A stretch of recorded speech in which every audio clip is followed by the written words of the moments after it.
ओम शांति। 4 जनवरी सन 1982 की आव्यक्त वाणी है। सद्गुरु का प्रथम वरदान मन मना भव। सद्गुरु का प्रथम वरदान मन मना भव। सद्गुरु शिव बाबा गुरु पोत्रों से बोले। सद्गुरु शिव बाबा गुरु पोत्रों से बोले।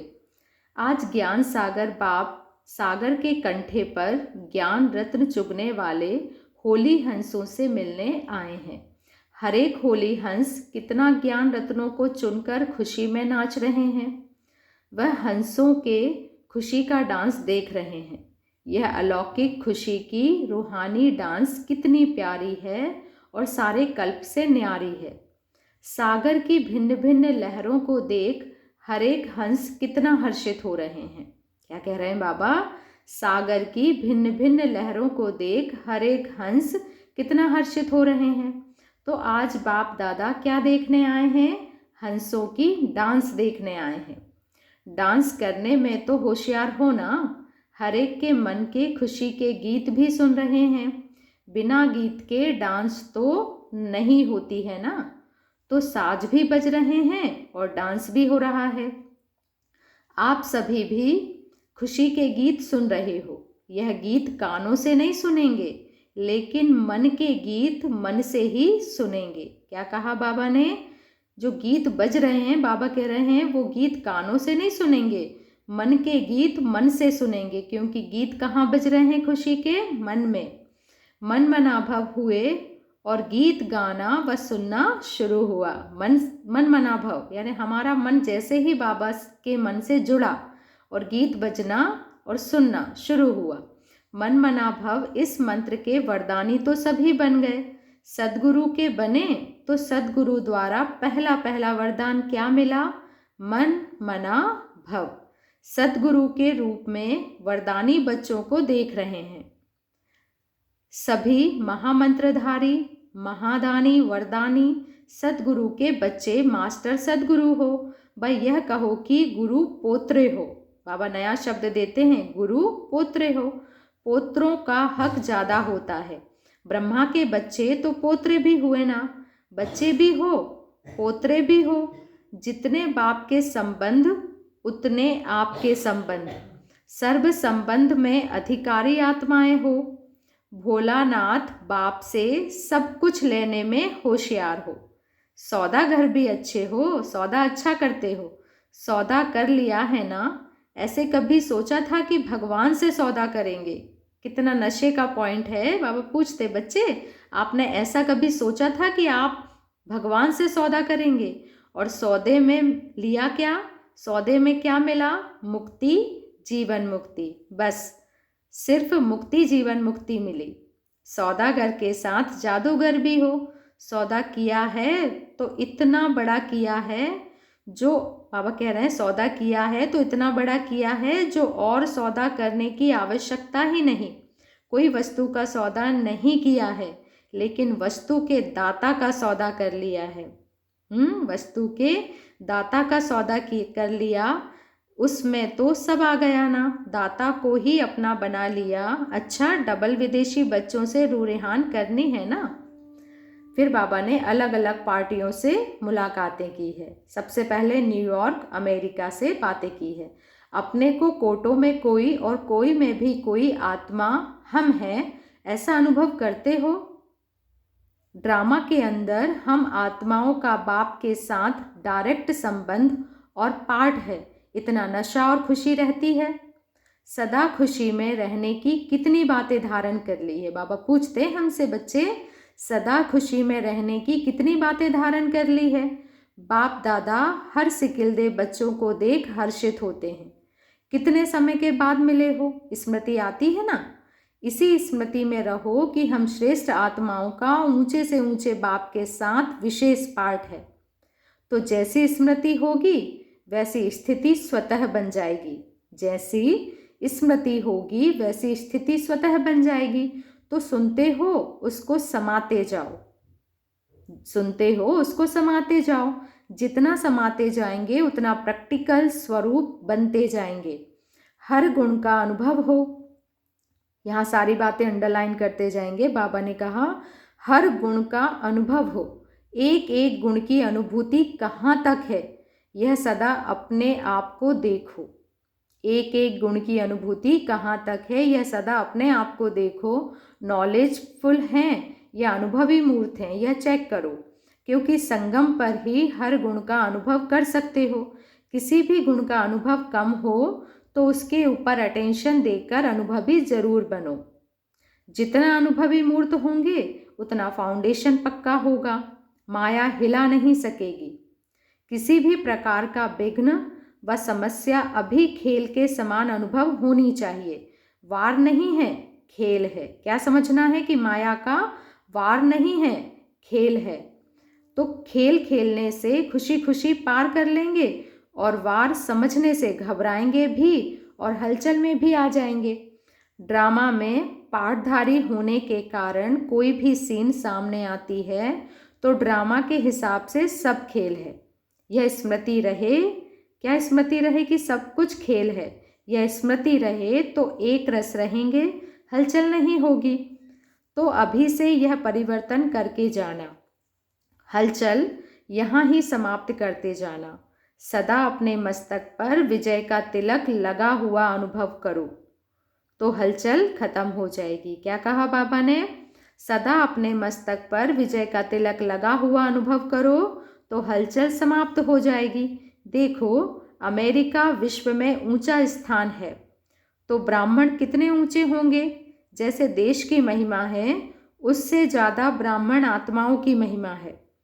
तो आप लोगों को सेवा में नंबर 1 लेना है।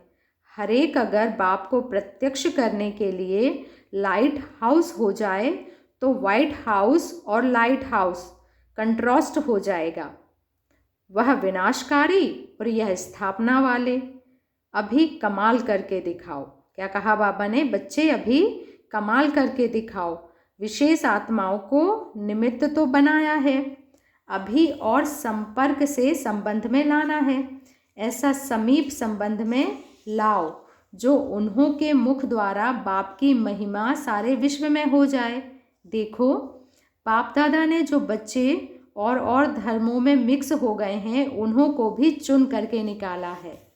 तो विशेष भाग्यवान हुए ना जो दूसरे धर्मों में चले गए थे। बाबा कहते उन बच्चों को भी बाबा ने निकाला है, तो विशेष भाग्यवान हुए ना। अपने बाप को नहीं ढूंढा लेकिन बाप ने आपको ढूंढ लिया है। कितना नशे वाला पॉइंट है कि आपने बाप को नहीं ढूंढा है लेकिन बाप ने आपको ढूंढ लिया है। आप ढूंढते तो भी नहीं ढूंढ सकते, आप ढूंढते तो भी नहीं ढूंढ सकते क्योंकि परिचय ही नहीं था ना। इसलिए बाप ने आप आत्माओं को चुनकर अपने बगीचे के पुष्प बना दिया। तो अभी आप सब अल्लाह के बगीचे के रूहानी गुलाब हो। ऐसे भाग्यवान अपने को समझते हो ना। यह भी बाप को खुशी है कि भाषा को ना समझते हुए भी कैसे स्नेही आत्माएं अपना अधिकार लेने के लिए पहुंच गई हैं। अपने को अधिकारी आत्मा समझते हो ना, बहुत लगन वाली आत्माएं हैं तो फिर से अपना अधिकार लेने के लिए महान तीर्थ पर पहुंच गई हैं। अच्छा, फिर बाबा ने दूसरी पार्टी जापान ग्रुप से बातें की है। सभी बाप दादा के दिल तख्त नशीन आत्माएं हो। अपने को इतनी श्रेष्ठ आत्मा समझते हो कि हम बाप दादा के दिल तख्त नशीन हैं। वैरायटी फूलों का गुलदस्ता कितना बढ़िया है। आप उस गुलदस्ते में किस स्थान पर हो? छोटा सुभान अल्लाह होता है। बच्चों को कितने समय से याद करते आए हैं? बच्चों को कितने समय से याद करते हैं? बाप दादा जापानी बच्चों को कितने समय से, बहुत समय पहले आप बच्चों को याद किया और अभी प्रैक्टिकल में बाप की वरदान भूमि पर पहुंच गए हो। तो ऐसा भाग्यवान अपने को समझते हो। जापान की विशेष निशानी कौन सी दिखाते हैं? एक तो फ्लैग, दूसरा फैन। क्या कहा बाबा ने? एक तो फ्लैग यानी झंडा और दूसरा फैन यानी हवा के लिए सबको पंखा देते हैं। तो बाप दादा भी बच्चों को सदैव याद दिलाते हैं उड़ते रहो, इसलिए पंखा दिखाते हैं। पहले पहले विदेश की सेवा का फाउंडेशन भी जापान ही है। तो महत्व हो गया ना। बाप दादा के आह्वान से आप लोग यहाँ पहुँचे, बाप दादा ने बुलाया तब आए हो। सभी अच्छे शोकेस के शोपीस हो। सभी ब्राह्मण परिवार भी आप गोल्डन डॉल्स को देखकर बहुत खुश होता है। क्या कहा बाबा ने? ब्राह्मण परिवार भी आप गोल्डन डॉल्स को देखकर खुश होता है। ऐसा अनुभव किया है कि परिवार के भी सिकिल्दे हैं और बाप दादा के भी सिकिल्दे हैं। अब जापान से ऐसी कोई विशेष आत्मा निकालो जो एक के आने से अनेकों को संदेश मिल जाए। वहाँ वैरायटी प्रकार की सर्विस निकल सकती है। थोड़ी सी मेहनत करेंगे तो फल ज़्यादा निकल आएगा। इसके लिए एक तो स्थान का वातावरण बहुत पावरफुल बनाओ। क्या कहा बाबा ने? एक तो स्थान का वातावरण बहुत पावरफुल बनाओ। ऐसे अनुभव हो जैसे एक चैतन्य मंदिर में जा रहे हैं। कितनी अच्छी बात कह रहे हैं बाबा कि अपने स्थान का वातावरण बहुत पावरफुल बनाओ, कि जब कोई आए तो उनको ऐसा अनुभव हो जैसे हम एक चैतन्य मंदिर में जा रहे हैं। घर क्या बन जाए? मंदिर बन जाए। ऐसा वातावरण रूहानी खुशबू का हो जो दूर दूर से वायुमंडल आकर्षित करे, दूर दूर से वायुमंडल आकर्षण करे। वातावरण बहुत ही आत्माओं को खींच सकता है। धरनी बहुत अच्छी है और फल भी बहुत निकल सकता है। सिर्फ थोड़ी सी मेहनत और वायुमंडल चाहिए। क्या कहा बाबा ने? धरनी बहुत अच्छी है, फल भी बहुत निकल सकता है, सिर्फ थोड़ी सी मेहनत और वायुमंडल चाहिए। सेवा का संकल्प करेंगे और सफलता आपके आगे आएगी। वायुमंडल जब रूहानी हो जाएगा तो और सब बातें स्वतः ठीक हो जाएंगी। अंडरलाइन करेंगे, वायुमंडल जब रूहानी हो जाएगा।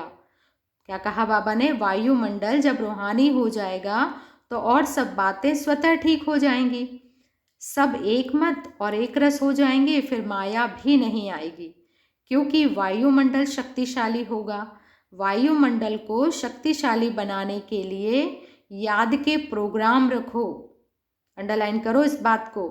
वायुमंडल को शक्तिशाली बनाना है तो बाबा क्या कहते हैं? फिर याद के प्रोग्राम रखो, योग भट्टी रखो और आपस में उन्नति के लिए रूरेहान की क्लासेस करो। क्या क्या करना है?